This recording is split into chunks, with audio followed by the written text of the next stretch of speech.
Hi, I'm James with JNC Home Repair. Today I'm going to show you how to replace a dimmer switch. First thing you want to do is, if you're having a problem with your dimmer switch, if the light's not dimming when you turn the knob on, or if it's flickering or something like that, you probably need to just go ahead and replace the switch, or at least check for a loose connection.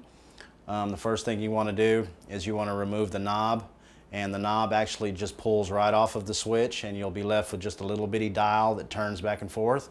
Once you've got the knob removed, there's two screws that hold the actual trim plate on. You're going to need a flathead screwdriver to remove those two screws. After you remove those two screws, you're going to pull the trim plate off, and you're going to see the exposed switch as it sits in the wall. Okay? Before you go any further, you need to make sure that the breaker is turned off to this plug, to this light. You want to make sure that there's no power going to this switch whatsoever before you attempt to mess with this switch, because you don't want to get zapped, and it's always just safer just to have the breaker off. Once you've got the breaker off, you're going to need either a flathead screwdriver or a drill with a flathead bit attached to it. I prefer the drill because I can get the screws are kind of long, and it kind of takes you a little while to get the screws out. If you just get the drill and get the little bit on there, you can just zip them right out. There's two screws on the top and on the bottom. Once you have those two screws removed, the switch is ready to be pulled out. You go ahead and grab a hold of the switch, pull the switch out of the box that's inside the wall, and once you've got the switch out, there'll be two wires that are connected out of the back of it to the two wires that are inside the wall. Okay? All you do is they're going to be connected with wire nuts or wing nuts. Usually, most of the time, they're either going to be yellow or red or orange.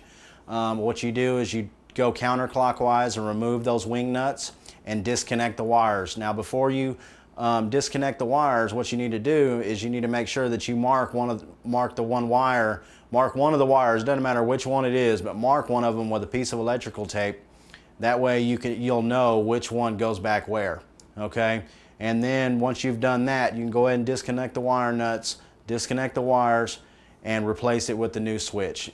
Take your new switch, put it back, connect your two wires back together. Make sure that you go clockwise with the wing nut, and make sure that you turn the wires to the right.